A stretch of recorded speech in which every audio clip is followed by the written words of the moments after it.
तो चलिए ये बताइए, दुनिया का असली दादा कौन है आपके हिसाब से?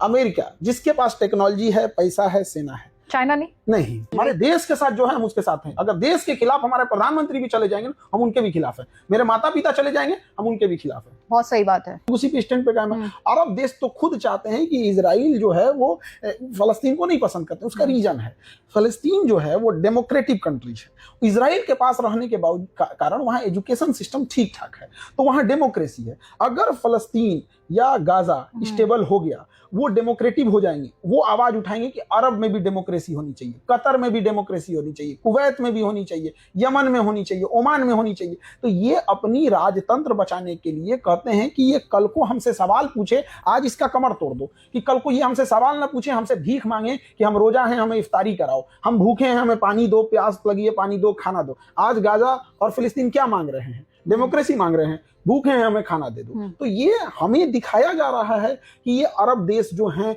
ये इजराइल के खिलाफ है। ये कोई खिलाफ नहीं है। अरब देशों ने स्पष्ट बोला था कि आप इजराइल को, आप फलस्तीन के साथ जो करना है करिए, हम ऊपर से आपके साथ दिखाएंगे कि हम आपके साथ नहीं है। इसका जीता जागता उदाहरण, ईरान जब इजराइल पर मिसाइल मारता है तो उस मिसाइल्स को आधे रास्ते में अरब, कुवैत, जॉर्डन और ये सीरिया, यहाँ के बेसिस से मार के गिरा दिए जाते हैं।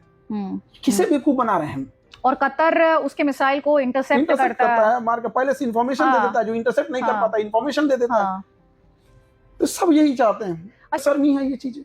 नहीं, लेकिन आपके हिसाब से हमास टेररिस्ट आउटफिट है कि नहीं है? बिल्कुल है। इजराइल के लिए इंडिया को मानना चाहिए कि नहीं मानना चाहिए? इजराइल को अजमल कसाब को मानने में क्यों लेट हो गया?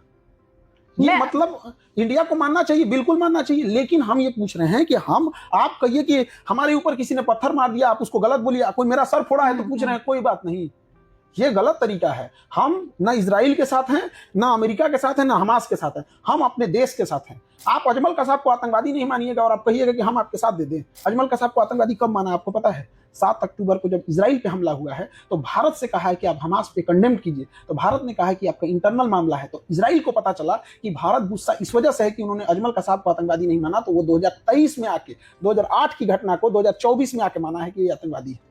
हम भी मानेंगे 15 साल बाद। ऐसा नहीं हो सकता है ना। हम ना इजराइल के साथ है ना फिलिस्तीन के साथ। हमारे देश के साथ जो है हम उसके साथ हैं। अगर देश के खिलाफ हमारे प्रधानमंत्री भी चले जाएंगे हम उनके भी खिलाफ हैं। मेरे माता पिता चले जाएंगे हम उनके भी खिलाफ हैं। बहुत सही बात है। तो चलिए ये बताइए, दुनिया का असली दादा कौन है आपके हिसाब से? अमेरिका, जिसके पास टेक्नोलॉजी है, पैसा है, सेना है। चाइना नहीं? नहीं, चाइना नहीं। China, US? चाइना बहुत शातिर इंसान है। देखिए, ईरान जो मिसाइल मार रहा है ना इजराइल के ऊपर, वो अनगाइडेड मिसाइल मार रहा है। उसमें इनिशियल नेविगेशन सिस्टम लगा हुआ है, वो रास्ता नहीं बदल सकता है। ये मिसाइलें सबसे इजीली ट्रैक हो जाती हैं कि उसे पहले पता होता है, निकलते के साथ उसे पता है कि 18 मिनट बाद ये कहां जाके गिरेगी। लेकिन इन मिसाइलों को रास्ता दिखाने के लिए या तो अमेरिका का जीपीएस है, या तो रूस का ग्लोनास है, नहीं तो चाइना के पास है। ना रूस ने दिया ना चाइना ने दिया। अगर चाइना ये टेक्नोलॉजी दे देता है ईरान को, आज ईरान बैठे बैठे नेतन्याहू का घर उड़ा देगा। लेकिन चाइना ने नहीं दिया, क्योंकि चाइना को पता है कि अगर ये दे देंगे तो इजराइल क्या करेगा, एकदम आयरन डोम टेक्नोलॉजी उठा के इंडिया को दे देगा, फिर चाइना हमारा कुछ नहीं कर पाएगा। तो बड़ा शातिर हैं ये लोग, बड़ा शातिर। लेकिन क्या है ना कि इनकी चाल देश के 10% लोगों को समझ में आती है, बाकी लोगों को कुछ समझ में नहीं आती है। बाकी लोग सुबह की 3 टाइम का रोटी खाने में, घर बनाने में, बेटा को नौकरी दिलाने में, बेटी के लिए अच्छा रिश्ता खोजने में, कर्जा चुकाने में, खेत खलिहान